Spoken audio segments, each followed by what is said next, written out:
Welcome to this week's edition of the MMA Huddle. As you can see, there is not two of us, but three of us. I am joined, and Will is joined by the man himself, Dan Levi. Sir, great to see you, ladies and gentlemen. Dan Levi has the best fight picks on Twitter, Half the Battle. So go online and follow this man on, you've got Twitter, you've got YouTube. What else you got, bro? You got everything, haven't you? Man, right now I got the MMA Huddle in Scotland, so it's awesome to be on here, man. I appreciate y'all having me, and holy shit, Dustin Poirier and Max Holloway going down this Saturday. Israel Adesanya versus Kelvin. What a card! Thanks for having me on. And it's in your hometown, so that's pretty badass. Oh man, it's amazing. I mean, obviously the fact that it's 10 minutes down the street from me is incredible, but then you add the fact that they put my two favorite fighters in the main event. I'm not going to lie and say I'm not pumped. I'm fucking ecstatic. And Will, it's been 3 years since you and Dan met. Yeah.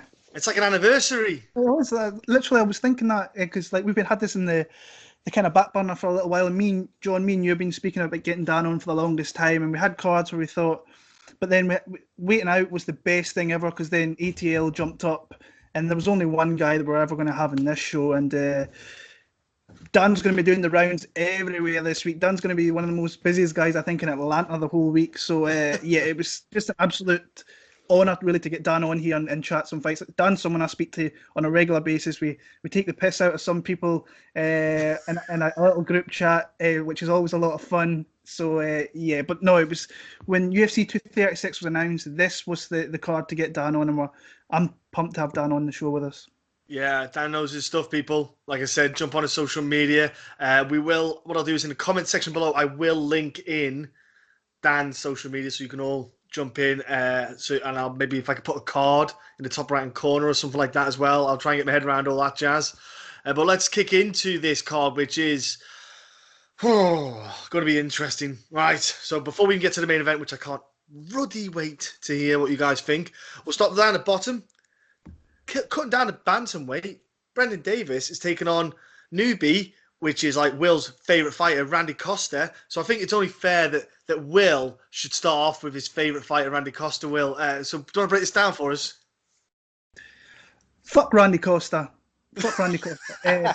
But let me see.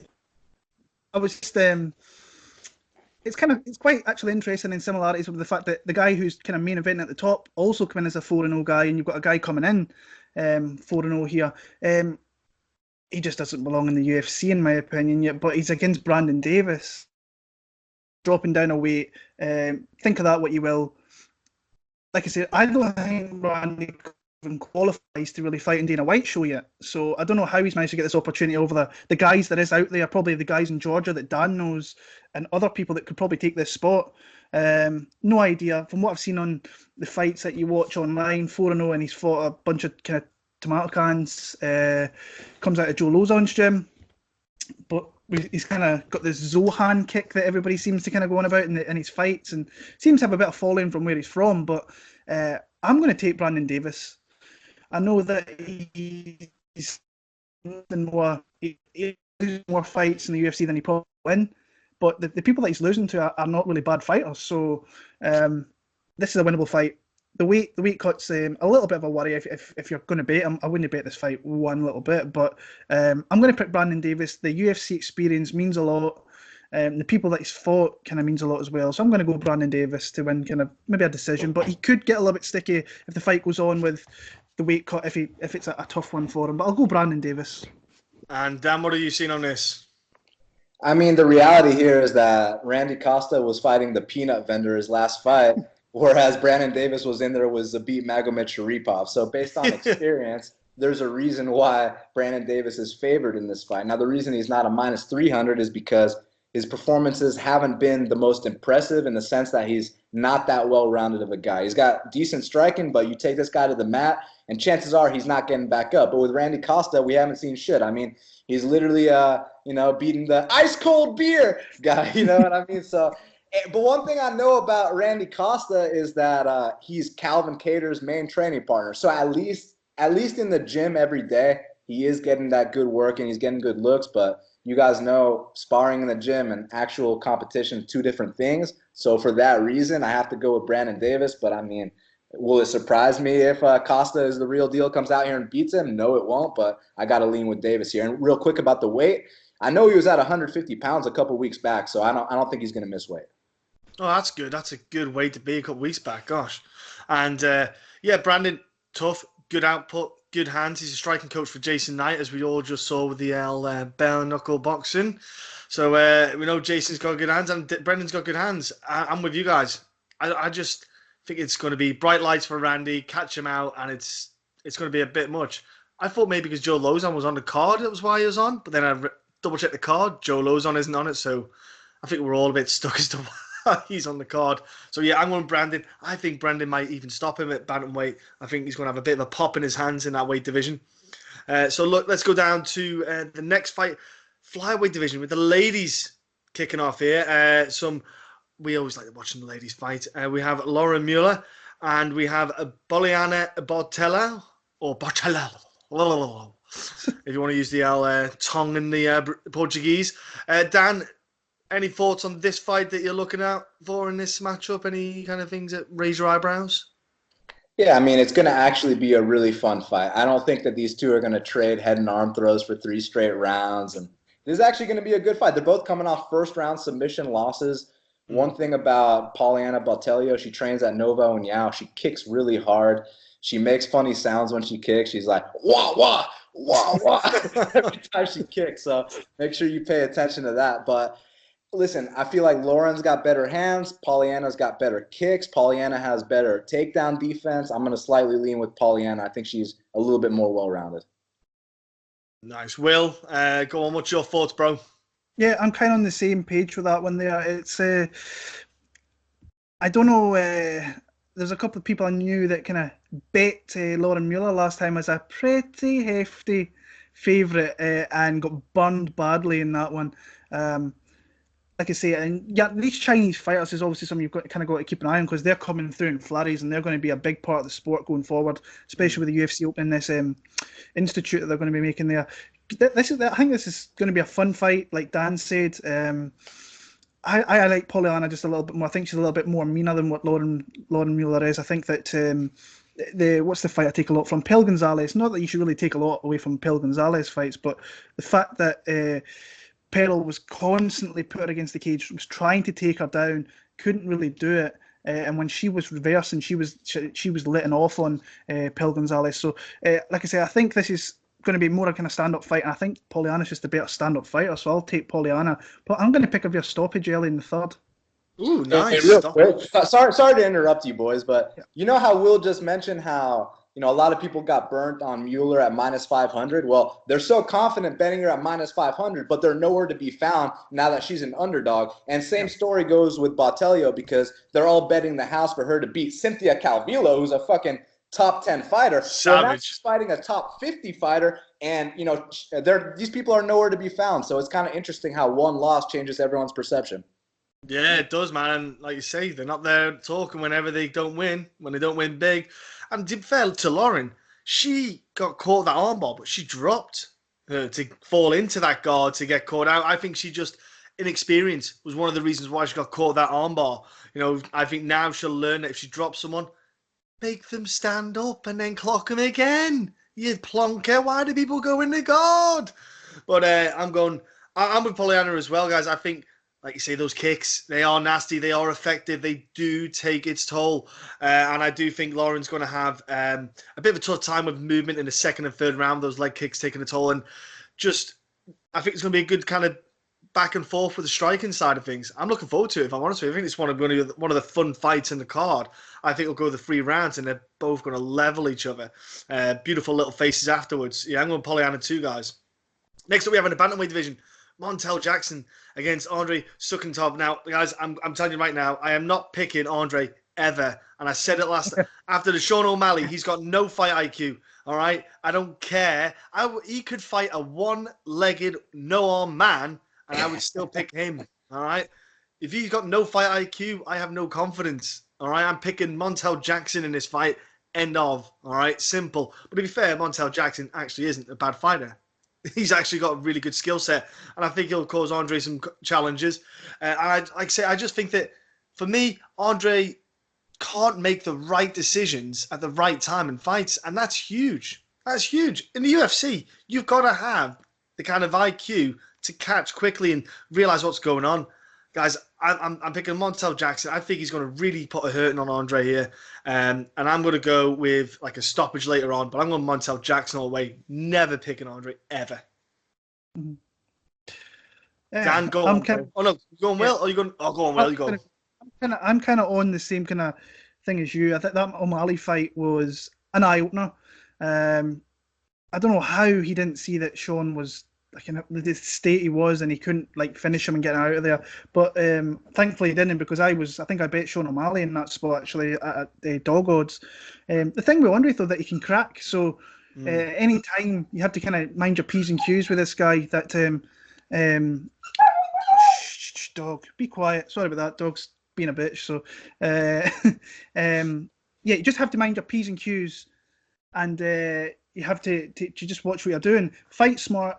Montel Jackson, in my opinion, is going to be one of these fighters that's going to make massive strides in his game every fight, because he's so young in his fighting career that, like I say, I think I said in my one earlier on here that I wasn't initially on Brian Kelleher, and then thankfully the fight got cancelled. Went looked into it just back over again, and I just thought Montel's got the bigger kind of ceiling. He's got a lot of attributes to his name, and I just think he's going to be one of these fighters that gets good every time we see him. And I like him in this spot. Like I said, I'm not going to pick Soukhamthath. I'm going to pick Montel. I think he's got a serious ground game on him as well, with the length that he has. So if he can get it to the ground, I think he might be able to get the vet out of there. So I'll pick Montel via a stoppage submission. Yeah, I mean, look, guys, this line is minus 500 for a reason. And the reason why is because this kid, Montel Jackson, is the truth, is the future, has hands bigger than Ngannou. I'm not making that up. I mean, look, bottom line is Andre Soukhamthath is a guy that likes to not throw anything at all, close his eyes, say a prayer, and land a nice counter shot. It worked against Luke Sanders.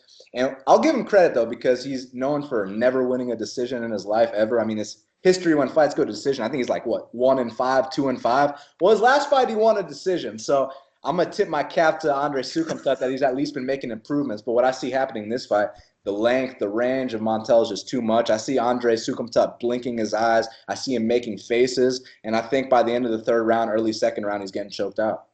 Nice. I think it's a hat trick again here, boys, on this one. Let's go to this next fight. Oh, looking forward to this next one. Welterweight division.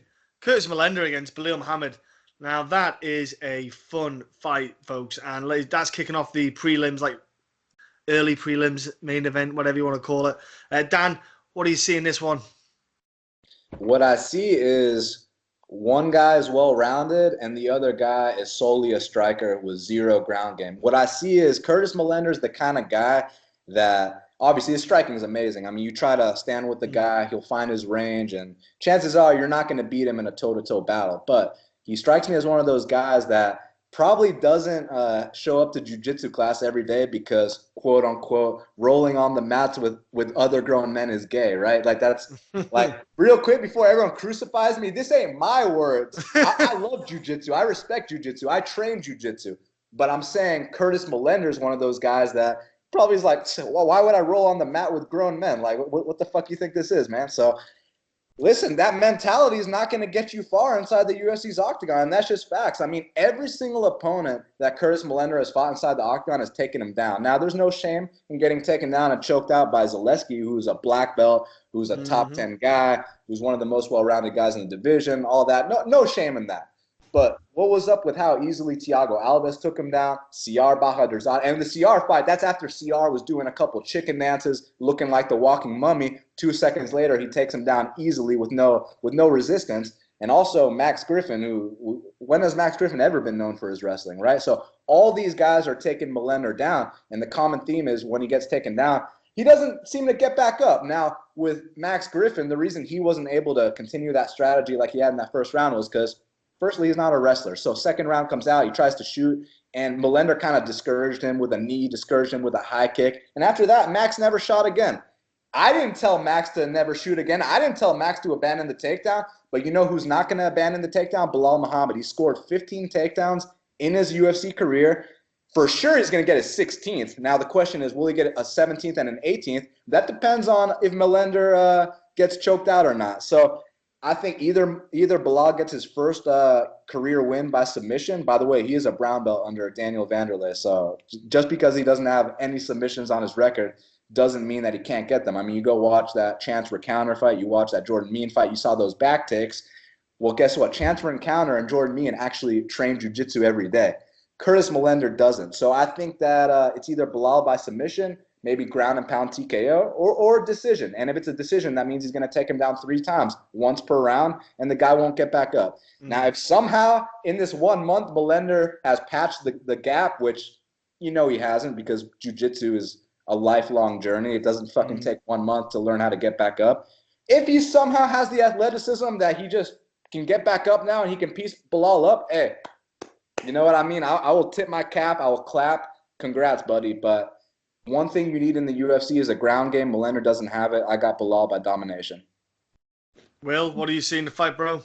Yeah, I'm on the Belal train here as well. Like I said, I just don't think there's enough time from going from Zaleski to here. You're not going to right the wrongs of previous fights in that month against a guy like Belal Muhammad. So, and Belal's his striking's very good as well. So, yeah, I see takedowns being the main way of winning this fight. If if he can get takedowns, he will get takedowns, in my opinion. I just don't see how he will not stop getting taken down, not unless he cuts him with a big shot and knocks him out.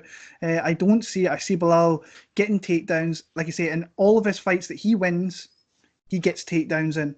So, yeah, I'm going to go Belal Muhammad. I think wrestling domination, 30-27 across the board for me in that one. Oh, nice. 30-27 as well. Okay, so, yeah, well, Belal, he's got Duke Rufus as well doing the pad work. So, Duke is the man. Duke is one of the kings of the pad work game. So, he's not slouching on the strike. And we know, obviously, I've interviewed Belal in Titan and seen him progress in the UFC.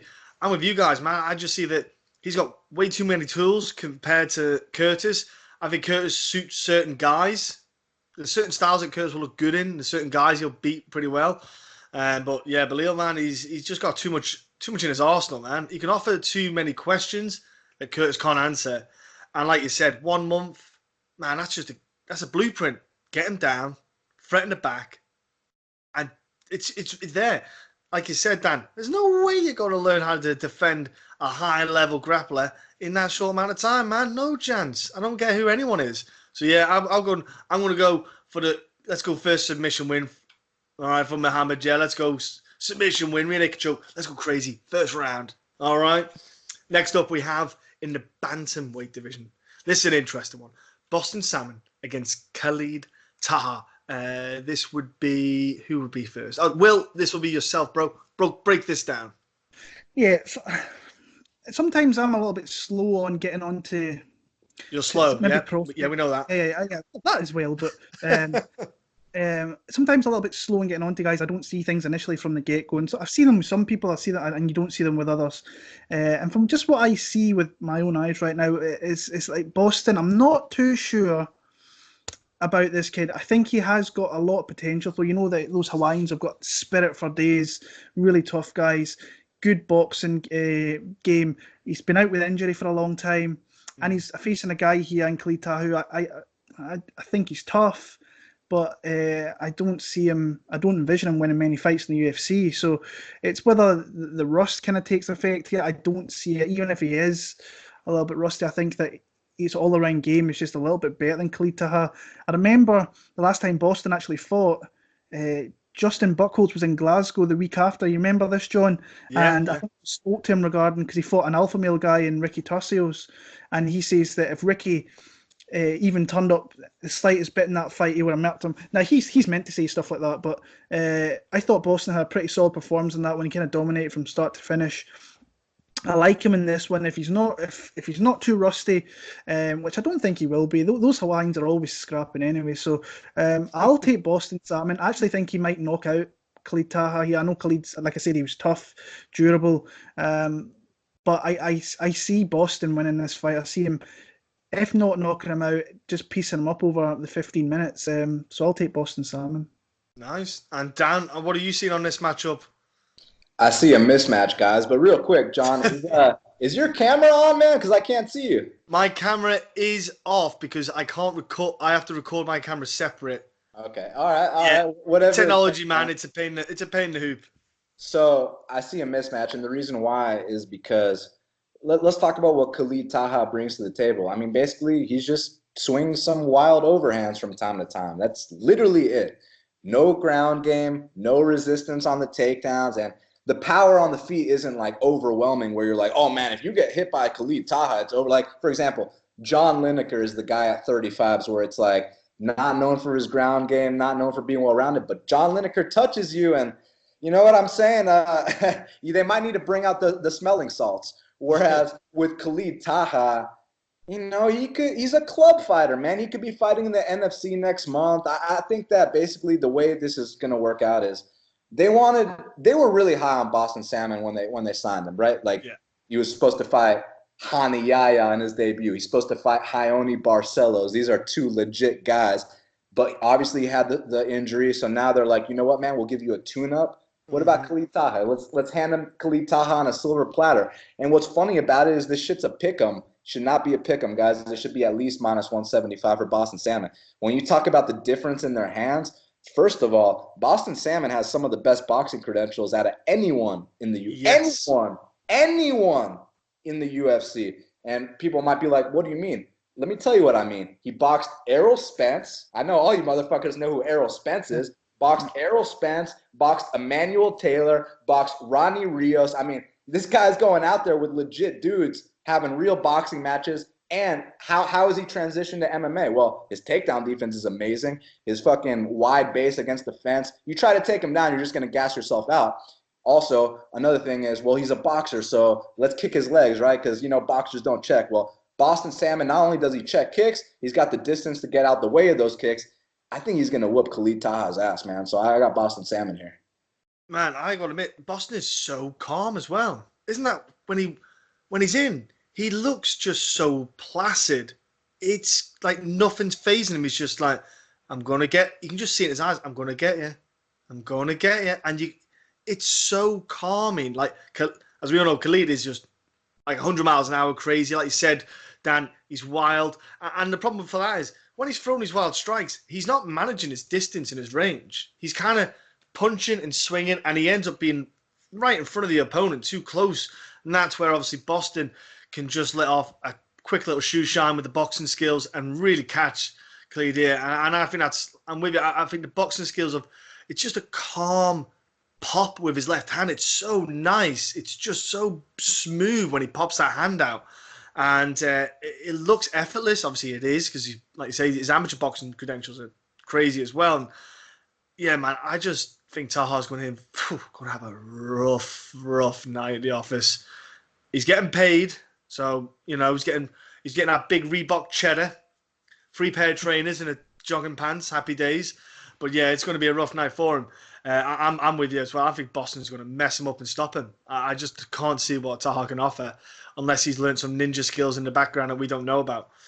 Next up we have in the welterweight division, Max Griffin is taking on newbie in Zelim Imadaev. Another Russian cat. I like this fight in the fact that Zelim Will's not a big fan of his, but I don't think he's a bad fighter. I think he's got a good pop. He's got a good pop in his hands. And I think he'll be a fun addition in the welterweight. I think he would be a fun fight with Curtis. Because they're not awesome, but they've got a good bit of swinging action. I think the pair of them could hurt each other, and that'll be a fun fight. But I think Max here, he's just a beautiful athlete, Max. He's good conditioning. He's got good output. He can, on the feet, I think he'll just keep Zelim on the end of his punches. Not that he wrestles often. I don't know if he will bother wrestling with Zelim, but I think Max will just keep this guy on the end of his punches for the whole fight. I just can't see where Zelim's going to get the win here. I think he'll try to close distance. Max might get a cheeky takedown here or there, but I'm going for a decision win for Max. I think Zelim's probably a bit of a tough cookie, but I'm going decision Max. Dan, what do you see in the fight? Man, it's kind of tough to call just because we don't know what Zelim's really got. Because once again, kind of like Randy Costa, you know, Zelim's coming off a fight with the slushy vendor. So, and Max Griffin's coming off fights with Zaleski and Millender. Okay, so you know what I mean? Level of experience and competition counts for a lot in this game. So that's one way to look at it. Another way to look at it is his name's Imadaev. That means he's Russian. Russians win long term, and that's just facts, man. I mean, you can count on maybe one hand all the amount of Russians that have been cut for underperforming inside the octagon. And most of the time, it's because they elect to not sign with the promotion again, like Rashid Magomedov. It wasn't because he went on some skid or anything like that. So, shit, man, it's tough. One thing I do know is that these two have trained together. And I heard that Zelim's a total dick. I heard that because, you know, when you're training and sparring, you know, you feel each other out, you know, throw a leg kick, you'll throw a leg kick back, you know, okay, we're not going too hard. We're trying to get each other work. I hear Zelim, first strike, he throws a spinning back elbow as hard as he can. You know what I mean? So at least now he's fighting real guys, right? So, shit, I don't know. He knocked some bum out in 13 seconds in the last fight. Now he's fighting Max Griffin. So I'd lean Max Griffin because of the experience, but is it going to surprise me if an undefeated Russian comes out here and beats him? No, it isn't at all. So I don't know. I'd recommend if you get some good dog money on either side, cool. If you want to ride the Max experience because he's actually been in there with legit guys, cool as well. For me personally, I got to pass. I really don't know which way to lean, but I'll go with Max because of the experience. But again, is it going to surprise me if a Russian wins a fight inside the octagon? No, it's not. Will, what are your thoughts? Yeah, I'm in Max here. Pretty confidently that I've so much so that I've kind of laid down money on Max Griffin at plus money. I start to see the line in America start to change, and usually when that happens, our lines are going to go shortly after. So he was still at plus money. I got him at plus 100 and laid some money down on there. Just when I was watching, it was actually the first fight for this whole entire card that I started looking at, and just when I was looking at Zelim, you can see that he's got some hands. Obviously, I think he's 8-0 with all stoppages, so he's got some decent striking. But I've seen him being taken down by 0-0 guys, like taken down on numerous occasions as well. So not that Max Griffin's known as a takedown artist, but I think what he will have to do is try and mix it up a little bit. But Max Griffin's probably going to be nothing more than ever a 500 fighter in the UFC. That's kind of what I've got him as, because I don't think he lost to Thiago Alves last time out. I think I was a little bit unlucky down in Brazil that he lost that one. But Max Griffin's tough, and he's been in there with really good guys. I mean, Zaleski dos Santos is an absolute monster, I think, at welterweight. You make your UFC debut against Colby. Not that he gave himself a great account in that fight, because Colby's one of the best there is, and he just kind of drowned him in that fight. But I think this is just one of those fights he can win. I think you look at these wins he's got in the UFC. Mike Perry, I thought he fought a great game plan in that one. Everybody was unloading their bankroll on Mike Perry in that spot, and he just fought a really sound, solid game plan and got the W there. I just think he can. I think he can mix it up. I think it's going to be close-ish, but I like Max to kind of mix it up and just be the more well-rounded fighter and win via decision. So I've got Max Griffin via decision. Nice. Okay, nice. I like it, guys. Next up we have is a lovely flyweight fight, which is a rarity. Let's put it that way. They're getting more and more rare. Wilson Reis against Alex Pantoja. Will, this will be over to you, bro. How do you see this going down? The young gun flying up the rank, or the vet? It's a tough fight, I think, actually. I was actually, when I heard the fights get put together, I looked at the card, and Pantoja, I thought, right, this is a guy I actually really want to maybe potentially bet. And then I watch his fights, and the guy's really exciting to watch. But the one thing that just jumped out at me is just the amount of times that he gets taken down. And that kind of scared me off from the get-go, because I think pretty much a majority of his fights he gets taken down. It was the Dustin Ortiz one. Now, Dustin Ortiz is a buzzsaw at times. Yeah. He can take you down on numerous occasions and keep doing it for 15 minutes. But, Moreno took him down. Shelton took him down in the past. So, but the guy is dangerous. I mean, I've kind of got a fond affection for Pantoja because he fought in Glasgow, and it was one of the big memories I've got of that card, of his overall performance against Neil Seery. Now, Neil Seery had one foot out the door in that time and probably should never have been fighting a guy of the caliber of Pantoja. But really solid overall fighter, but that takedown defense kind of scares me a little bit because he does get taken down. He's super dangerous on the ground, but he's against a guy in Wilson Hayes who predominantly gets a lot of takedowns and is super, super tough. I think Pantoja has to hit him in the chin. I think he has to try and find the chin of Wilson, try and wobble him, and try and just dominate through there. Don't get taken down. I think if he does get taken down, he can get back to his feet. But I can see numerous occasions where Wilson can maybe get him down. So I'm a little bit sketchy. I'm edging Alexandre Pantoja. I've got him via split decision. I think this one's going to be close because Wilson Hayes is no joke. But he is at that kind of age where he might be starting to maybe the downward trend might be coming soon. But he lost to the best guys in the division. So take what you want out of those losses. But I'll go Pantoja, a very close split. Okay, nice. Dan, what are you seeing, bro?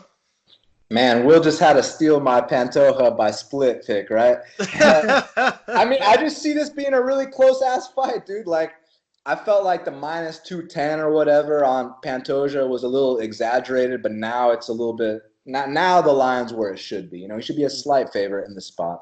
The reason why I thought it was kind of sharp to take Hayes at around plus 175, or even to the plus 200 range if it hit that, was because, first of all, both of these guys, all their fights are back and forth scramble fest. Now you put them two together, both black belts.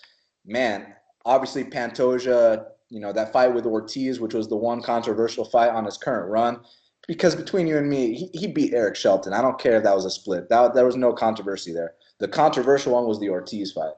And I kind of also thought Pantoja won that fight, but he kind of gave up his back at the wrong time. Wilson Hayes is a pretty damn good back taker, very opportunistic.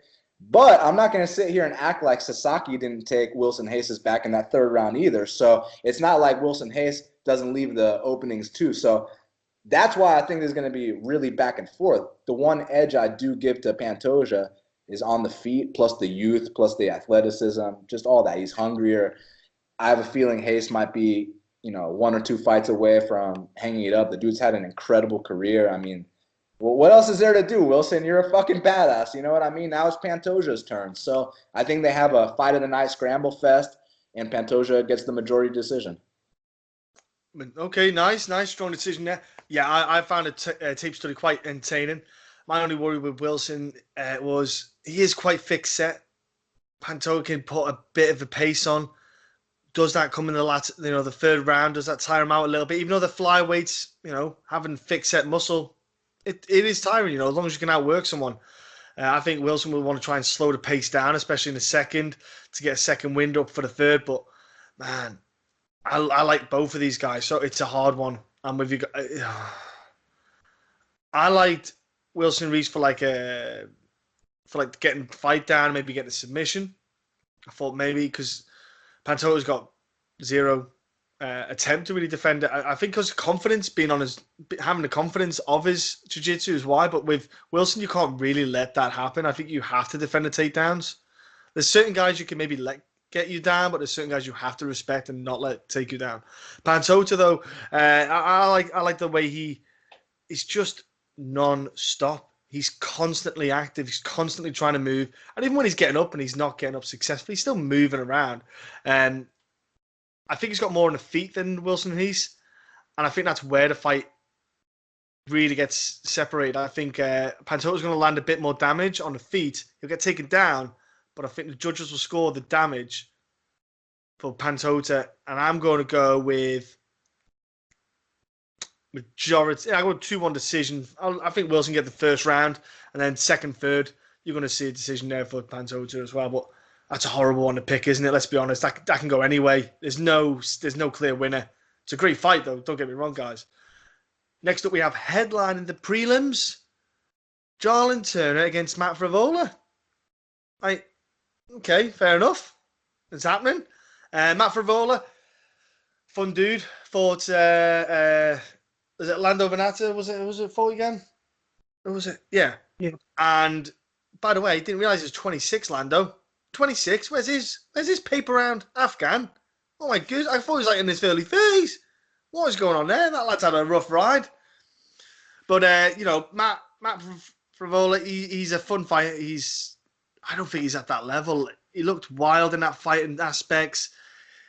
He should have done better in that fight against Lando Venado, because I find that Lando is just, he's there to be hit too much. Frevola got rocked.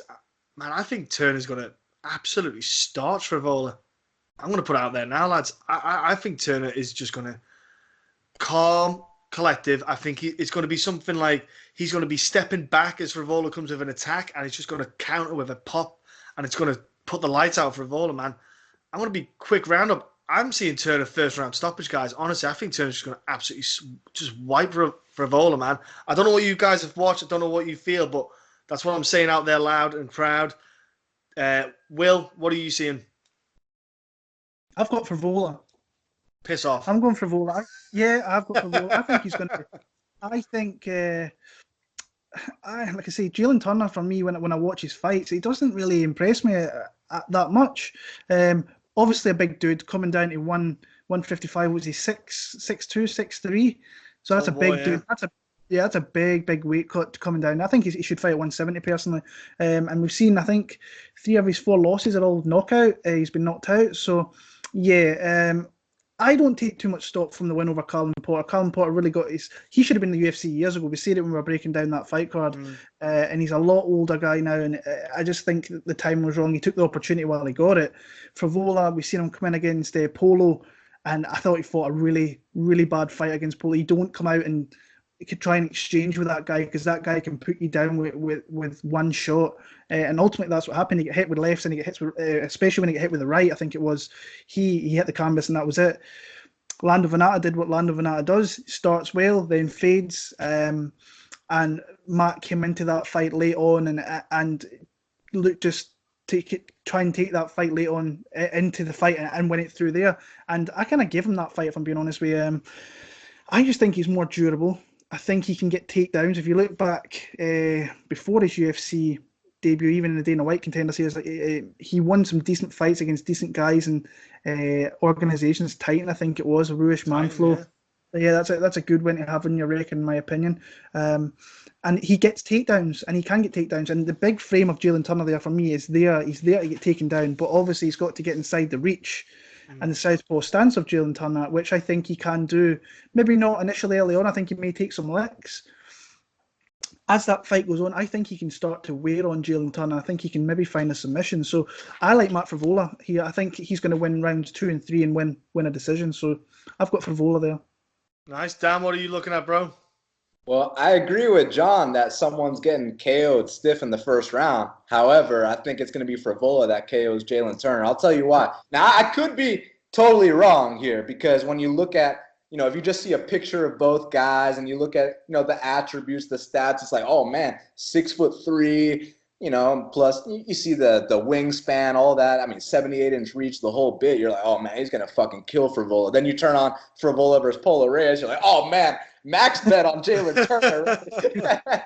But the reality here is that what happened in that Polo Reis fight with Frevola was not a chin issue at all. That was basically, listen, I didn't tell Matt Frevola to close his eyes, put his chin in the air, and start swinging bombs like a fucking bar brawler. I didn't tell him to do all that, but you know what? He can go back to the gym and correct those kind of things. Mm-hmm. So he comes back his next fight against Lando Venata. Now, if you ever had any questions about does Matt Frevola have a chin issue or not, well, how about this? Let's hit him with a clean high kick to the chin and see if he's still awake. Well, guess what? He was still awake. So if anyone on any podcast says that Frevola has a chin issue, they're kind of stupid. But anyways, as far as this matchup's concerned, it's Turner that has the chin issue. Turner's got KO'd stiff in amateurs. Turner got KO'd stiff in 2016. Turner got KO'd stiff in 2017. Turner got KO'd stiff in 2018. Do not be surprised when he gets KO'd stiff in 2019. Now, I know he's coming off a first-round win. I mean, dude, he fought he fought a guy from the crowd. You know what I mean? He fought the ticket usher. Now, all of a sudden, he's a favorite here. Like, come on, man. So it could be a close fight. He could use his physical attributes to beat Frevola, but I think Jalin Turner's chin is a massive liability. Like, massive liability. Like, we're talking Keith Jardine level chinny. We're talking we're talking one of the worst chins we've ever seen in our lives. I mean, you go back to that Contender Series fight against Max Mustaki, which, if you know about Max Mustaki, that's the easy win on the regional scene that they bring in for the prospects to style on. You style on Max Mustaki, you get that UFC call. Well, he styled on Max Mustaki, but man, some of those shots he was eating were just so unnecessary. And listen, man, I don't know what it is, but Jalin Turner is very prone to getting knocked out. I'm gonna go for Frevola via KO here. Maybe the weak chin is due to the weight cut. He might go to 170 and it might help out a bit. No, because he fought Vicente Luque at 70 and was out for 10 minutes straight. Yeah, Luque's a fucking savage, though. Let's remember that. He is a savage, but that damage actually happened. So we can't just sit here and be like, oh, now his chin's regenerated. Nah, like, it don't work like that. You know that. You fought. I know. Who's Vicente Luque fighting? Who's he getting matched up with? He's got matched up with someone recently, hasn't he? Yeah. He's got the Neil Magny sweepstakes. They gave Luque the yes. Yeah, that was it. You know what I mean? That's a hell of a fight, that one. And next up, we have kicking off the main card, which you Americans have to pay, what, $60 for? Sorry, guys, we don't, but we have to stay up till stupid clock. We have OSP against Krylov. Nikita Krylov, the gangster. Dan, break this one down, bro. What are you looking forward to in this matchup? I'm looking forward to Nikita Krylov getting his second head kick KO win in Atlanta in a row, because at UFC 201 when he fought Ed Herman, that's exactly what happened, man. He electrified the entire crowd. Ovince St. Preux is a guy that I'm a fan of. He's very exciting. He's what you like to refer to as an opportunistic finisher, because oftentimes he's not looking that good, and then he pulls off a funky submission out of nowhere. Even did it to Krylov back in the day. But since that point, man, I feel like he's slowed down a lot. I feel like OSP, I mean, this ain't my opinion. He has been dropped his last 3 fights in a row, like even against Tyson Pedro, who, like, oh my God, right? Like, that guy's up at you, like, come on now. So, like, that guy who's not known for any striking whatsoever, he just got into the Tyson Pedro got into the UFC because he's 6'5", has a couple tattoos. He's Australian. He had the whole shoey gimmick going on with his boy Tuivasa. It was cute. It was fun while it lasted, but we all know Tyson Pedro is a complete fraud. Well, here with Nikita Krylov, on the feet, the dude's pretty damn good. It's just the same issue he's had since his UFC debut, he still has now, and that's if you get this guy down to the mat, from time to time, it seems like he makes a lot of questionable decisions. But what I will say is his last fight against Jan Blachowicz, who is a black belt, first round, he took him down. Then, then a reversal happens. He happens to go for the guillotine. They're in the Von Flue position again. And it was like, oh, man, Ovince might actually get him here. But Nikita did survive that first round. So that kind of gave me hope that, like, okay, even if he does get taken down by Ovince, he probably can survive as long as he's not hanging on to that guillotine without control of the guy's body, right? Because, as you know, it's easy to pass and just get that Von Flue right away. So as long as he's not doing any shit like that, I think if it hits the mat, he can survive, get to the next round, and then piece this guy up, because Ovince has slowed down tremendously. Like, if you watch their first fight, Ovince was fast, Ovince was explosive, athletic. That blast double was like, oh shit. But shit's changed, man. I mean, Ovince is closer to 40 than 30. Let's just put it that way, right? So I'm gonna go with Krylov by head kick. As far as the betting perspective is concerned, now that it's a pick'em, you go ahead and stay away. But if you got good dog odds on either side, I think you're on the right boat here. So we'll see what happens. I got Krylov by knockout. Nice. Will, what are you looking at in this fight then, bro? Yeah, I'm on Krylov here. He is actually one of my favourite fighters I've watched over the years. I actually really enjoy watching him fight, whether he wins or whether he loses, because usually I don't think he goes to decision all that often. Actually, looking at his record now, he just doesn't go to decision. So he finishes. Never has ever. Yeah. So that's crazy. And I mean, he had his time in the UFC, and then he went out, made his money back in Russia, came back, and that's a big fight to come back to in Blachowicz. Blachowicz is a guy, a really, really tough guy. And I think he's going to give Luke Rockhold a tough fight this summer. I think it's a good fight for Rockhold to come into, but I think it's going to be a really tough one for him. I need no second opportunity bet on Nikita Krylov, because looking back over his career in the UFC, I've bet Nikita a load of times. I've won a few times, I've lost a few times, but he's one of those guys I always seem to bet on quite frequently, and I got him at plus 120. Nice. So I seen those odds after a friend of mine put a feeler my way, and I checked it out, and yeah, he was on the dial with it, and yeah, you can see Ovince is kind of slowing down. Dan knocked out the park with what he was saying. I just like Krylov. I think he's very, very explosive in every kind of aspect. I think as the fight goes on, he's going to catch OSP with a shot, and I think he's going to stop him. So I'll go Nikita to kind of win, be a second round TKO victory for me there. Nice, yeah. OSP, like you say, been dropped a few times. How's that chin holding up? It's questionable. He's been absolutely starched, as we saw in Manchester when Jimmy got him. And I don't even know what he was doing. It just didn't look like OSP in that fight. I don't know. I think he just turned up and was like, yeah, I'm getting paid, whatever. I'll just, get smashed and that'll do. It's weird, but then, like we said, we saw him just pull out of the park in some fights. I don't understand. He's just so hot and cold. OSP's so temperamental, you can't really stick there. Like you said, you bang on down. He is slowing down. He is, I don't know, maybe he's slowing down because he's not taking as much risk. He's too tentative because of his chin, maybe. I don't know if that's maybe why he's slowing down a bit. But I think Nikita's just got to watch out for the head kick, because there is some crazy power in that head kick that OSP just lets it out there, and it drops people and catches people out. I think Nikita, man, I'm going to go first round stoppage on OSP. I think he's got a bit of a fire in him, especially in this matchup. I think. Yeah, I think Nikita's going to just be. I just like watching this dude, man. I'm with you, Will. He's just so much fun to watch. I'm going to go first round stoppage, man. I just think he's an absolute savage. Next up in the welterweight division, the handsome bastard himself. No, not Dan or Will or me. Alan Jouban is fighting Dwight Grant. Fun fight. Welterweight division. Look, Alan Jouban is, obviously he had the credentials of being a model. And then he comes in the fight, and everyone's like, "Oh, right, pretty boy." And to his credit, he's done too bad in the welterweight division. When he first came on this big scene, I was a bit surprised. And he's got good kickboxing skills, but my question is his chin, his durability over the past few fights. We've started to notice now he's almost like a Ben Saunders, no chin. No, they don't like getting hit in the face. It's really weird, like Brock Lesnar doesn't like getting hit in the face, and. That's something you got to be questionable, and especially when you find someone like Dwight Grant, who has a bit of a pop in his hand, and that was my question with Alan Jouban and Ben Saunders was, which one's going to go down first? Which one's chin's going to go? And I think Dwight Grant here is just got to be patient. If he's patient and just lands that beautiful counter, he will absolutely make Alan chicken dance. Because I think the thing with Alan is he's got very good condition. He's very well conditioned. So his chin, if he wasn't as well conditioned, probably wouldn't hold up as well. Kind of like, how Bisping's so, how we remember how Bisping was so well conditioned. And that's one of the things that helped him with his chin a little bit. When it looked like he was getting wobbled, he'd recover quite quick. I think that's what Jouban is. He's one of them guys, really well conditioned. But I think Dwight, as he's patient, can just land a couple of those powerful strikes. And I think Alan's going to be... He's going to be looking at those stars and seeing Tweety birds above his head, man.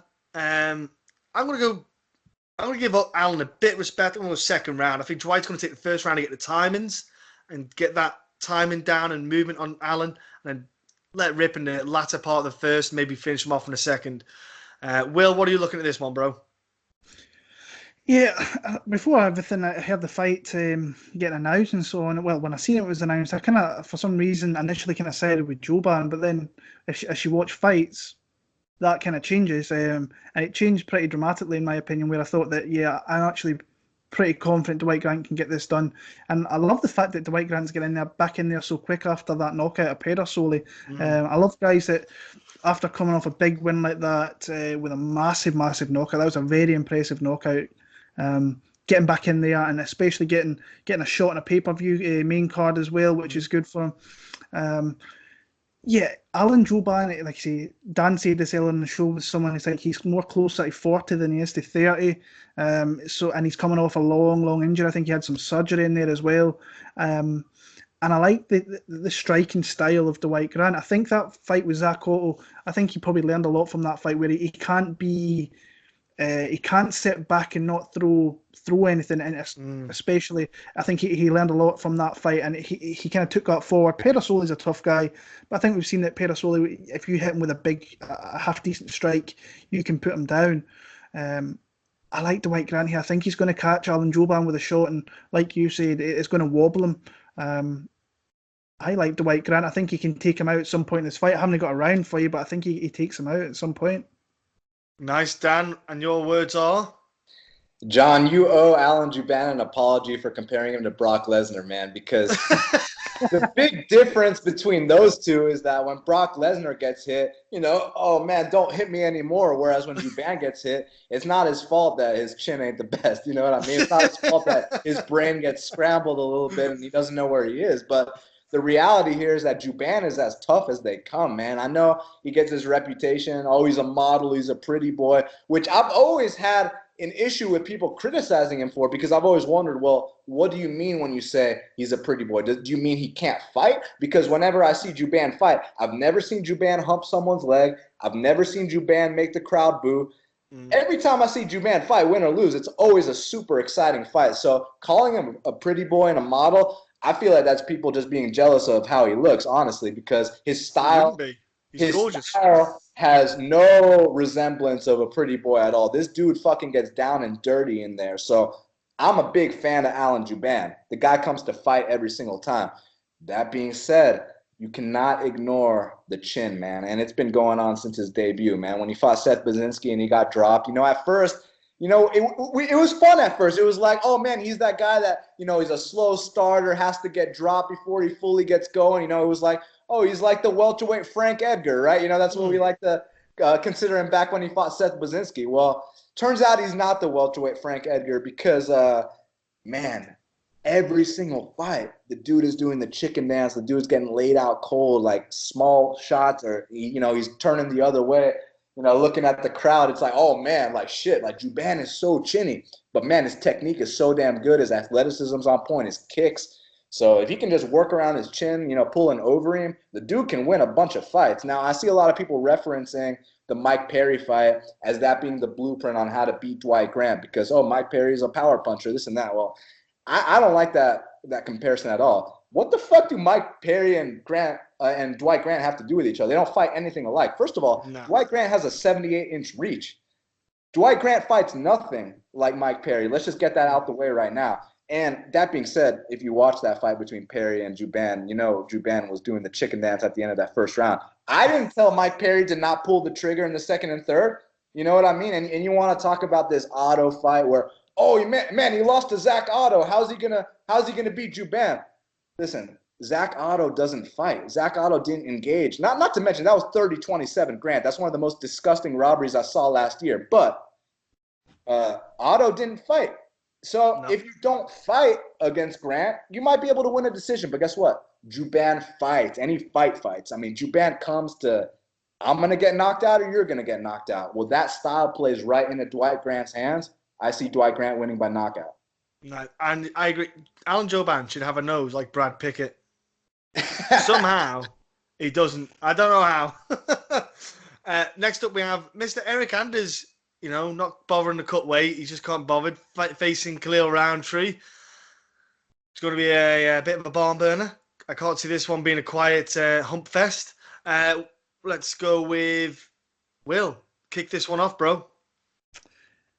This is one that, this is probably the last fight I even looked at in this entire card because I really didn't have much kind of invested in it, to be honest with you. And actually, Mr. Levy dropped a message in and he says Khalil Rountree is live in this, and that kind of caught my eye a little bit. Went back and watched, and I was like, holy shit, he's right. He's actually got it on there. And John, I'm not really the biggest Khalil kind of guy, but I think he is a live fighter in this fight. And like I said, I've copped shit all day since I put my video on YouTube because I'm actually going to pick Khalil to knock out Eryk Anders, actually.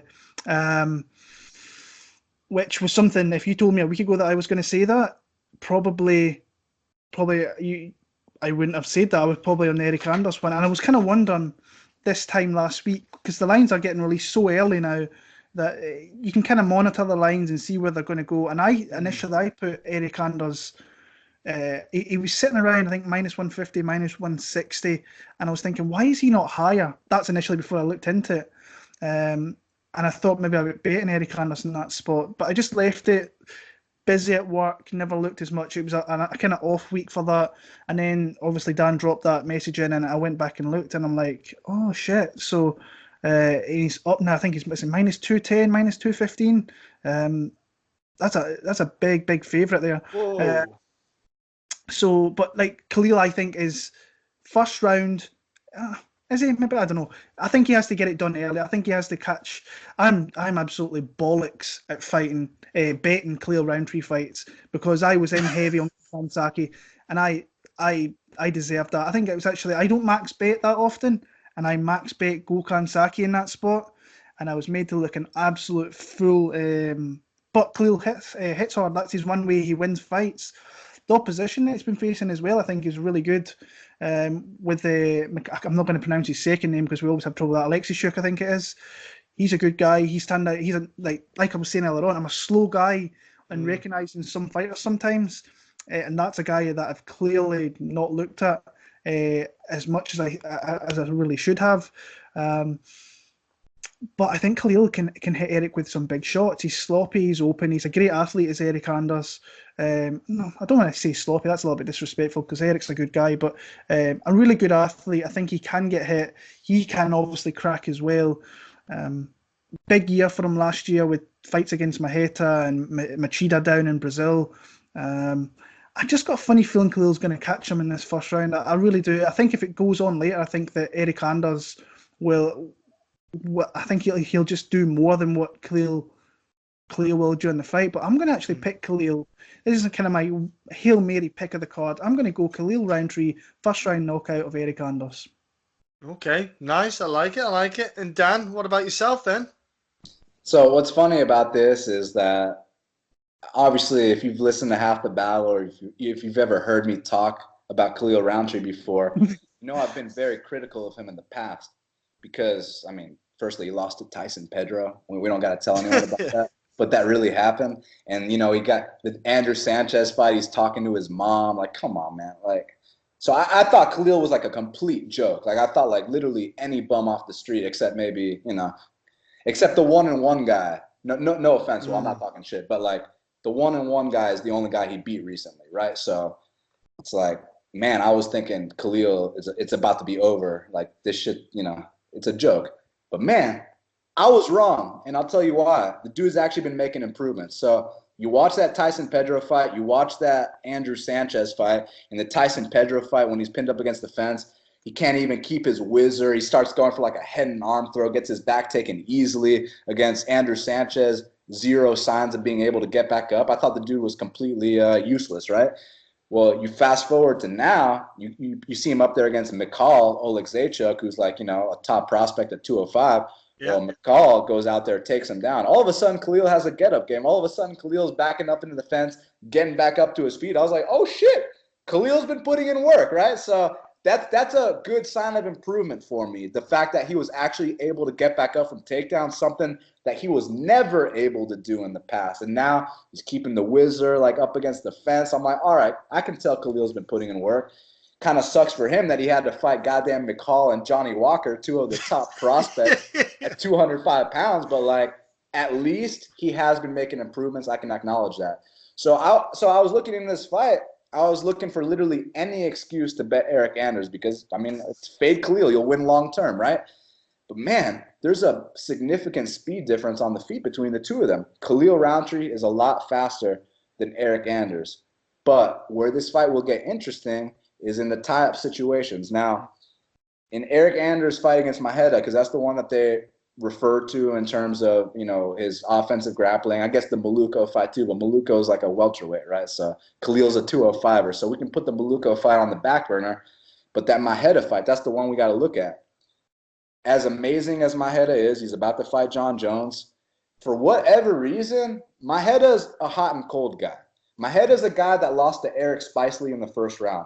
Maheta's a guy that lost to Dave Branch in the first round. And both of those, I mean, submission and knockout, right? So you can never, I guess, trust or really get a good read on Maheta because sometimes he'll go out there and fucking kill Jack Hermanson, who's the top prospect at 85 now. And then other times he'll lose as a -700 favorite to Eric Spicely. So what I'm getting at, guys, is that Eryk taking him down, the reason that I'm not putting so much stock into it is because Maeda, he doesn't move around like Khalil. Khalil's actually legit faster than Maeda in terms of his footwork. And Khalil's bouncing all around. When you see him in these fights, he's bouncing all around. So I actually think it's going to be a really tough fight. I could see the KO, like you were saying, because there's a huge speed difference. But I think that Eryk training at Factory X with Mark Montoya, they probably have the right game plan here. Ian Heinisch, all these guys, they're probably watching the tape. They probably know exactly what they got to do. And I think if Eryk comes out here with a disciplined game plan, has the perfect fight of his life, I think he can win this one. Maybe by submission, maybe by decision. But, man, first round, Eryk Anders betters, you're going to be sweating your fucking balls off, man, because the speed difference is huge on the feet. It's fucking massive. But one thing you need in the UFC is a ground game, right? And even though Khalil has made those improvements, I still have to give the edge to Eryk in that part of the game. 90% of fights hit the mat, so I'm leaning Eryk. But, man, if you're laying that chalk, get ready for the sweat of your life. I think it's a dog or pass situation. I'll lean Eryk Anders. It's a hard one to pick, man, isn't it? I enjoyed watching the tape study because I found it quite almost like a chess match because I'm not saying they're both the best technical guys, but they've both got flaws that make it hard to decide who's going to win. My big question was Eryk Anders has been fighting too much. That's my problem with Eryk Anders. I thought last year I would like to have seen him take a little bit more time off just to work on his game. Just take a break off it. He stepped in against anyone. He was like, I'll fight you, I'll fight you, I'll fight you. And I don't mind that. I got props. It's like Cowboy Cerrone. He's like, yeah, you want to fight? Well, I'll step in.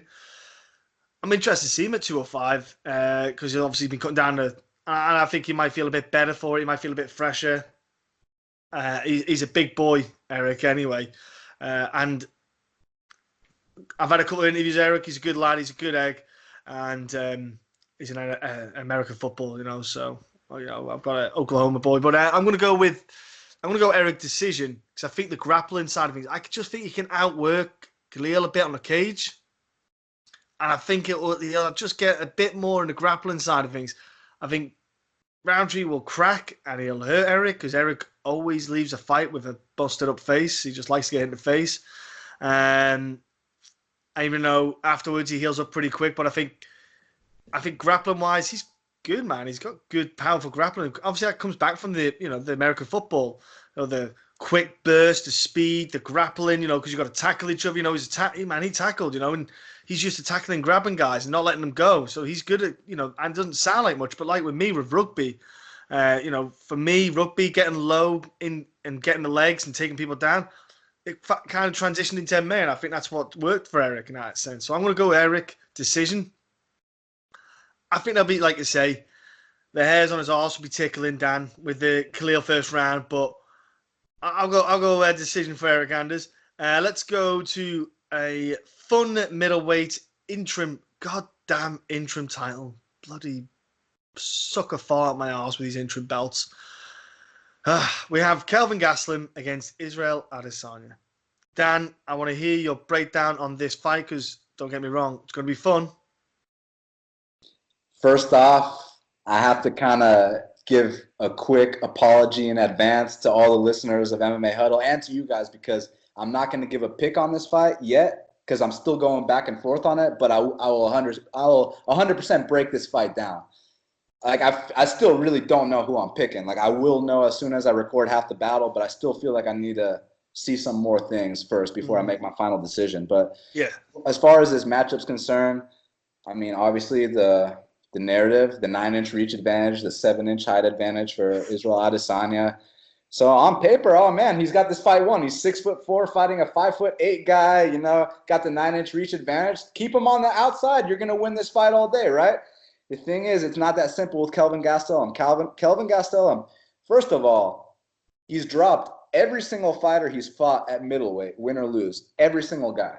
And Weidman, I know it's embarrassing losing to Weidman, but the reality here is that Stylebender does not have a D1 wrestling background, does not have a black belt in jiu-jitsu, did not have that grappling competition with Andre Galvo, et cetera, et cetera. So I know he lost to Weidman. I know that's embarrassing, but at least it was in the grappling, and at least it's not like, oh, Israel can totally exploit this. It's not even that case at all. Now that we got that out the way, Kelvin's knocked down every single guy he's fought at middleweight. So 100% his power is translating, and he has found a way to close the distance on bigger men. Now, a lot of people criticize this fight with Jacare. Oh, he was taking too many shots. Well, gentlemen, let me ask you a question. What's the one thing you're worried about when you're fighting Jacare? Don't let this fucker get me down. Exactly. And then it's like, oh shit, he throws bombs too? Like, It's like, no wonder Kelvin was getting tagged so much in that fight. Well, here against Israel, he doesn't have to worry about a takedown threat. That's why I think it's a little bit different. One big weakness, one opening or whatever I found on Israel's game that I think someone like Kelvin can exploit, someone like Anderson almost exploited, is when Israel circles against the cage. He circles with his chin straight up in the air and his hands down, and he gets tagged a lot in that situation. You go back and watch the Brunson fight, because I know everyone's memory of the Brunson fight is him clowning Brunson, but shit, when we were in that position I'm talking about, Brunson landed some shots. When we were in that position I'm talking about, Silva landed some shots. If they're in that same situation here in Atlanta, Georgia on Saturday night, Kelvin might knock him out, because Kelvin isn't, Kelvin, like, you know how Brunson charges in these fights? Like, you know what I mean? Fights, right? So this ain't Brunson, and I love Anderson Silva, one of my all-time favorite fighters. How old is Anderson Silva? 45? About 65, yeah. Kelvin's what, 26? 27, 28 at most? Like, come on, man. So, and Brad Tavares, much respect. I love Brad Tavares, but Brad Tavares is a top 15 fighter. Kelvin Gastelum is a top 3 fighter. There's a big difference in the caliber here. So what I'm basically saying is that Israel hasn't really truly been tested inside the UFC's octagon at all. Now, credit to him for running through everything they've put in front of him, but now, in my humble opinion, this is the first real test he has. Will he rise to the occasion? There's a good chance he's risen to the occasion every single time. But another thing that I kind of think in my mind is that we're all human beings, and human beings need a rest. And the reason I bring that up is Israel, he made his debut about a year ago. He's had 0 breaks since that UFC debut. And after that Derek Brunson fight, he got on the mic, was talking about how he needs a rest, he needs a break, he wants to go on this big vacation, wants to reassess, wants to do the whole bit. And then 2 weeks later, he's fighting Anderson Silva, right? So the guy has had no time to relax. And then after Silva, it's like, wow, I just beat fucking Anderson Silva in the main event. Now I can go on my big vacation. Nope, you got to fight Kelvin next month in Atlanta. You know what I mean? So it's like, this dude is literally burnt out. And you know how Israel talks about keeping that same energy and all that shit?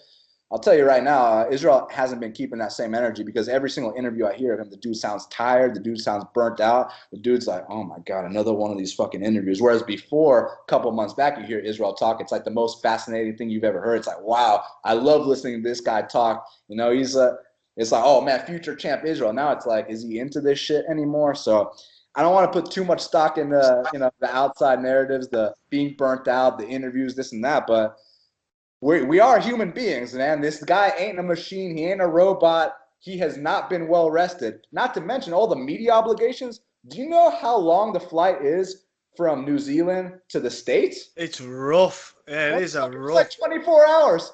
So the dude is making that flight over and over and over. You know how much that takes out of you, man. And you have to answer the same questions to these idiots that don't know shit about the sport. And it's like, I don't know where Israel's at, man, but I do know Kelvin is a guy that rises to the occasion every single time. So I see this being a very interesting fight, and I can't wait to see who wins. Well, go on then. Give us your breakdown, bro. Yeah, that was something I was going to say. Was Dan put out that tweet, I think, through the weekend there, that regarding his, and it's something that obviously makes you think about. Obviously, he's only been in the UFC, a year, 14 months, and the amount of fights he's had in that short amount of time. So, yeah, that kind of gave me food for thought. And I've been kind of flip-flopping on these two main fights in the card anyway. Yeah. Initially, I was on Kelvin, then I watched Israel, and I'm not that I'm putting too much stock into the advantage of the reach and so on, but it is an advantage, and he's obviously going to use that. You look at the Anderson Silva fight, you can tell he was in there with his mentor, his hero, whatever it may be. And he probably gave him a bit too much kind of respect in that spot there. But he definitely, to me, looks like he is a little bit kind of. He looks a little bit kind of jaded. He looks kind of tired, and you don't want that with someone like Gastelum, who's got very, very fast hands and is very, very quick. I think I think he could be a champion at 170 as well as 185. I was really looking for the fight. I'm looking forward to whoever wins this fight to face Rob Whittaker, because Rob's one of my favourite guys to watch. I've had a couple of people message me in the last week or so saying that Gastelum's a lock and he's going to use his wrestling. I'm like, when does Kelvin Gastelum really ever use his wrestling? He never uses it. He's predominantly a stand-up fighter. He has got it there. Obviously, that's the kind of background he came from. But he doesn't really get takedowns. He hasn't in a long last time. I couldn't even tell you the last time he got a takedown. Maybe the Magny fight off the top of my head. But yeah, really fast hands, really good combination striker. It's just about, is he going to get inside that reach? I think that Izzy can stay at distance, can pick him apart a little bit, and I don't know whether whether Kelvin's going to be in his face as much as other people. Tell me he's going to be right in his face, and he's going to be putting him against the cage and unloading strikes from there. And I'm just like I say, these two top fights, I am flip flopping like a bitch, big time. I have been for the last 2 weeks. I am going to go Adesanya. I think the more output, the fight at distance, I think wins him rounds. But I definitely think if you can get big dog money on Kelvin Gastelum, I don't know what it's at now. Is it plus 140? I would like more on that. I think when he was up at plus 175, maybe even higher than that. That's the kind of money I would like to get. I'm going to pick Izzy to win a decision, but I can see Kelvin getting his hand raised as well. But it's a fight I'll be staying well away, just sitting back as a fan and thoroughly enjoying and seeing who's next for Robert Whittaker. But I'll pick Izzy via decision. Man, it's horrible on the pick. No matter how much, I think the more tape I watch, the harder it gets. Because for me, Kelvin, if he just did what he kind of like, if he goes old school, like you say, with the grappling, goes back to what he can do, and he's got good speed. He can get real good level change. He's got good power doubles. He could cause Israel problems, but Israel, against Derek Brunson, big, strong dude at 185, Derek Brunson. Israel was doing well defending, good whizzes, good underhooks, good battles, good hips on the cage, good circling off. That was my only worry that Dan mentioned about how the chin is up when he exits. That kind of bugs me as well. I'm like, it's not hard to not put your chin up. It's not hard to not, it's actually probably more effort to lift your head up than it is to put it down. But he's 6'4", so tall men have tall man defense. I hate that. How it goes, my man. It's like Stefan Struve. It's like, all right, I'm tall. I'll just lean back. No. I'm like, put your goddamn hands up, you idiot. And that's a problem. I'm thinking, but I'm hoping Israel doesn't fall into that trap of like, he's a hobbit. I'm fine. He's never going to reach me, because Kelvin's got a good overhand. Like, he's got a good overhand. He's got good speed to get there as well, because he changes level just slightly to enter in for that overhand, and it catches people out. And obviously with Rafael Cordeiro, King's MMA, who's an absolute wizard with the old striking kind of pad works, he's probably got little combinations for him to really cause Israel problems. I think if it does close distance, though, it's not too much of a problem in a striking realm, because look at Israel's background. I think if you get in a clinch game with him, I think Israel can mess you up with elbows if he really wanted to. I think he's got a good, skill set on a striking wise. I don't think Israel's not going to be too fussed if it gets closed down. If Kelvin of old can come out and do 5 rounds, if it was me, if I was Kelvin, he's got so much energy. Like, get the first 2 rounds and try and just tire Israel out with some grappling. Try and get him down. Just put that effort in, and in the 3rd and 4th, start to use your striking then. I'd probably go towards Kelvin. I'm going to pick Israel Adesanya, probably because I've not been too much on the bandwagon with him, but I just feel it could probably stop a couple of takedowns. I think Kelvin might go for the takedowns to try and open up the striking, to get Israel's hands down, to try and so we can, engage a couple of early takedowns to get. But I think Israel's going to be able to stop it, man. And I think he's going to land a couple of strikes on Kelvin, a couple too many. I think he's going to land a couple more strikes. I think it's just that range. I think he's going to finish off with it. As long as Israel Adesanya finishes with a jab, every combination, as long as he just circles off with a jab or a double jab, I think he can really cause just angle off. It'll cause Kelvin problems to try and close that gap down. I'm going to pick Israel Adesanya. He doesn't have to do much. He just has to be careful. He doesn't have to do anything crazy to win. It's basically for a number one contender spot to fight Kelvin. It's not for a bloody belt. To fight Robert Whittaker, stupid interim belt. But I'm going to pick Israel Adesanya. I think that'll be a fun matchup between him and Robert Whittaker. Of course, I think Kelvin and Robert Whittaker will be a fun fight too. Going to pick Israel. But let's go to the main event now, boys. Honestly, rubbing my legs with excitement. This is a fun fight. Another goddamn interim title. But anyway, Max Holloway, Dustin Poirier, who has been beating the crap out of everyone to finally get a title fight. Well, to get some kind of title fight. Max Holloway, Dustin Poirier. Will, I want to hear your voice, man. I want to hear your thoughts on this titanic fight. I'm gonna defer over to Dan because Dan hasn't got his pick laid out. He's not going to give us a pick. I want to hear. Dan. Oh, okay, Dan. All right then. He's not going to give us a pick, and he's going to keep it for his show, which he's going to look into a little bit more. So I'm going to let Dan lead off here, and I want to listen to what he's got to say on this. I'm actually going to give you all a pick. I can't do it for 2 fights in a row. Look, these are 2 of my all-time favorite fighters. These 2 guys are total fucking badasses. I mean, what more can I say about these guys? Like, when Max Holloway or Dustin Poirier fight, I am tuning in. I don't give a fuck where, when. Yeah. And now it's them against each other.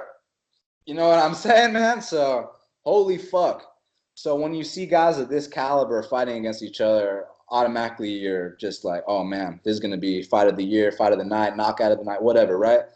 But normally when I see a fight like this with guys of this caliber, I'm kind of expecting, not a pick 'em, but maybe since Max is a champion in another weight class, maybe minus 150 Max, this and that. But when you see a plus 185 next to a guy like Dustin Poirier's name, you take the fan cap off and you realize that I am a betting man first.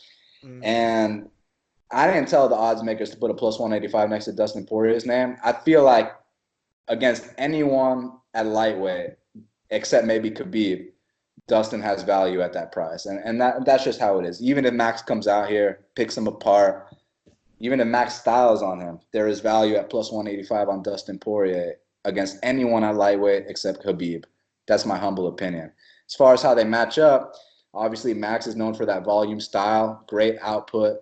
Now, one interesting thing is people like to talk about how Max has this significantly more output than Dustin Poirier. And I know the stats say he lands close to 7 per minute and Dustin lands close to 6 per minute. So he lands 1 more per minute than Dustin, right? This is 100% true. But you also have to factor in his last fight against Ortega. As much as I love Ortega, past criticisms of Ortega have been that, he kind of takes a lot of shots and then he finds a sub in the 3rd round. So that right there, that's going to inflate your stats a little bit.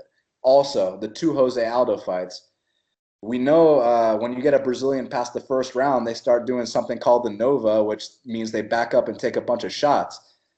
I mean, I didn't tell Jose Aldo to take all those unanswered shots in the second and third round of both fights. So that's why Max Holloway's stats look the way they do. That's why it's 7 strikes per minute. I don't think he's going to be landing 7 strikes per minute against a guy like Dustin Poirier. Now, if you want to talk about, well, can Dustin pick up the pace against someone who fights like that, with someone with that kind of volume? The answer is yes, because he fought a guy named Justin Gaethje who is nonstop pressure, a guy who will fight you bell to bell and will fight you, not hump your leg, not give you a kiss on the cheek, no bullshit. This guy will fucking fight you, and he'll try to rip your leg off, try to knock your head into the 10th row like he did to Barboza, like he did the fight prior.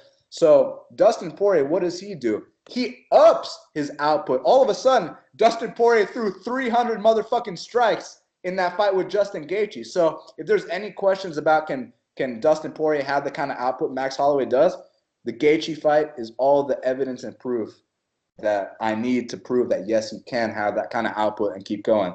Now, someone will reference that 3rd round where Gaethje did win the 3rd round. Gaethje did rock him.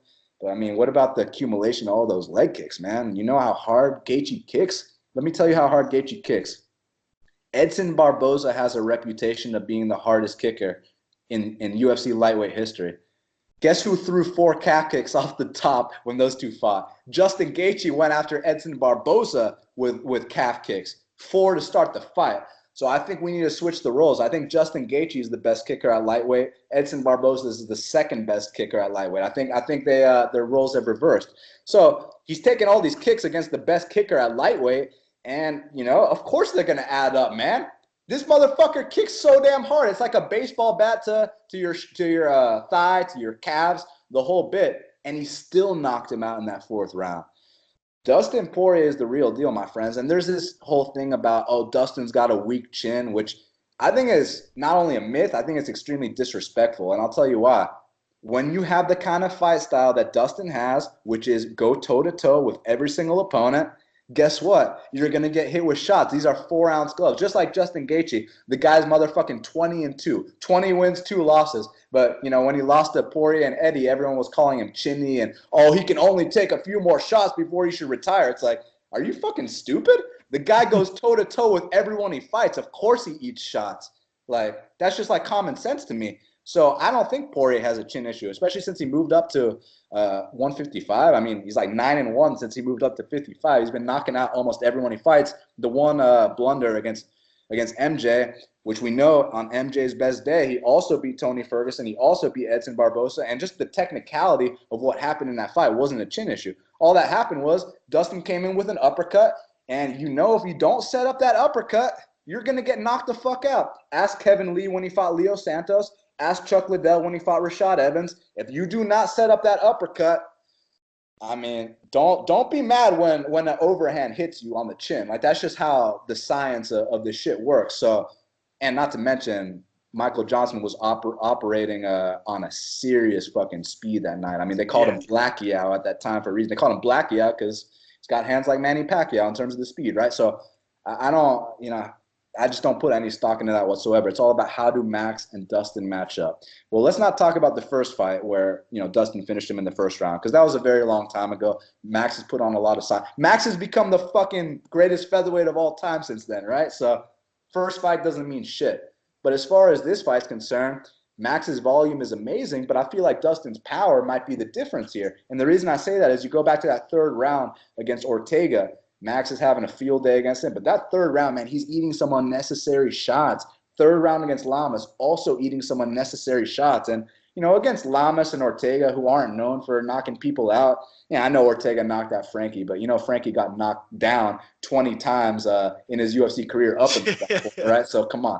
But the reality here is Lamas and Ortega ain't known for knocking shit down. But they were landing some clean shots on Max in that 3rd round.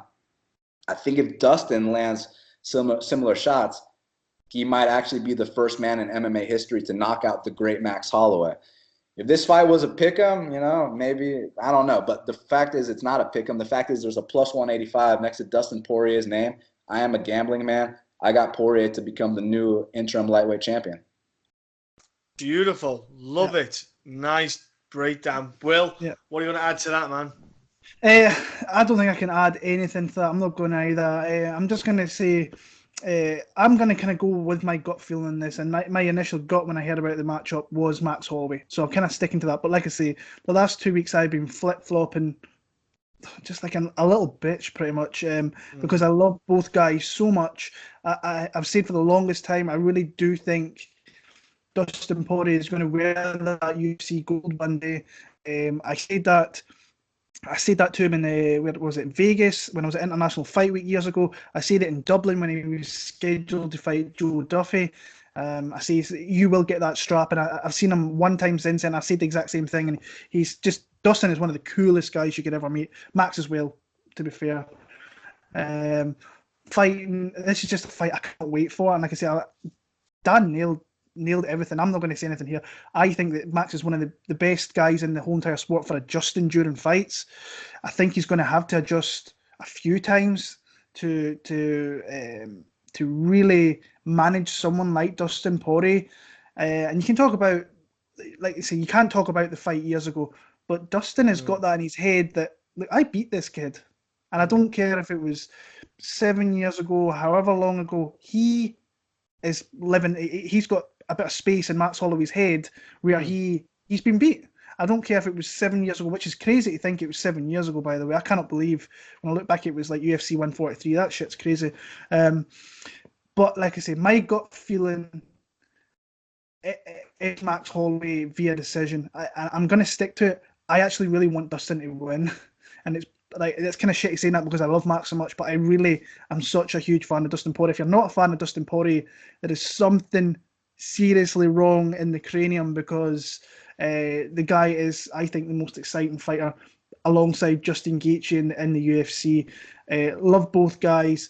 Looking forward to just sitting back and watching this. Was Max Holloway? I'm going to stick to that, and I'll go Max via a very closely contested decision, but I think he's going to have to go through hell to get that. I'm curious to see how Max looks at 155, because it was talked about for a while about him going up. It looks like he should be at 155 because he's taller than Dustin as well, isn't he? By about, I think he's 5'11" and Dustin's 5'9". I think will that 10 pounds that he's not cutting himself, will that help him for, being able to take the shots, like you say, on the chin, stuff like that, conditioning wise? Does that all plays a factor? The 10 pounds doesn't maybe seem a lot to some people. It's massive, 10 pounds. Because we see what Max is like at 145. He looks horrible at 145. It's, hopefully this is coming out by. So, and obviously we saw Dustin and what he looked at 145 to 155, and he just looks better. And it seems a lot of guys that do that, they flourish a bit more 155. And Max just needs to throw some leg kicks. My only critique of Poirier was in the Gaethje fight, just didn't throw enough body shots. He was headhunting a bit too much in the first and second round, and there was so many opportunities to rip that body a few more times than he should have.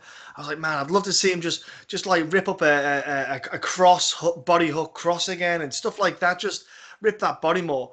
Hopefully that's what Dustin's added to his game. Because in my opinion, for him to beat Max, I'd be hitting that stomach. I'd be going to the well. Be trying to put water in the basement, as the quote goes. Just because that'll tally up. Come third, fourth, fifth round, if you can just start welting away at that body of Max.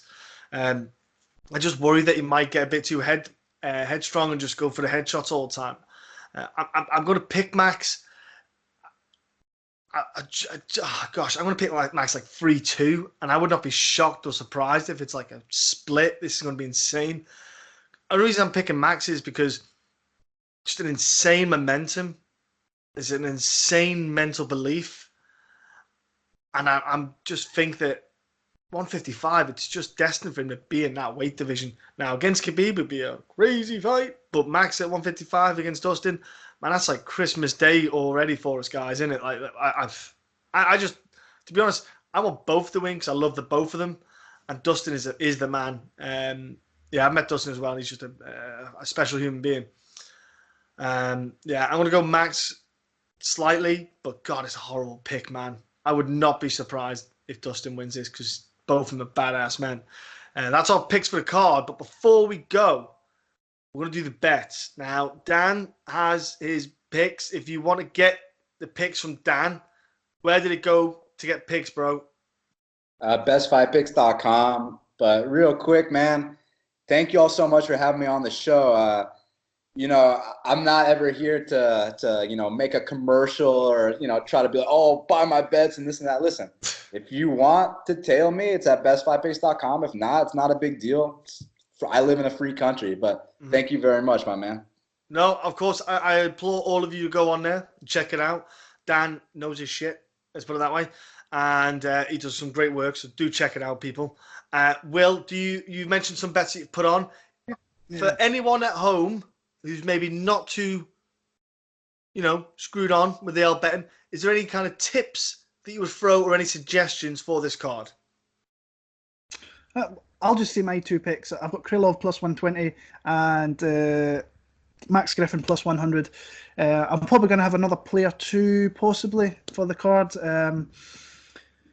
But like I say, we'll talk about, like, Dan's obviously got his picks and he's got his paid picks, but Dan's got a sample size, and this is something that you see a lot on Twitter with people that come out and say this, and I'm the best this, and I'm the best that. Dan's got a sample size there of 5 years of winning bets.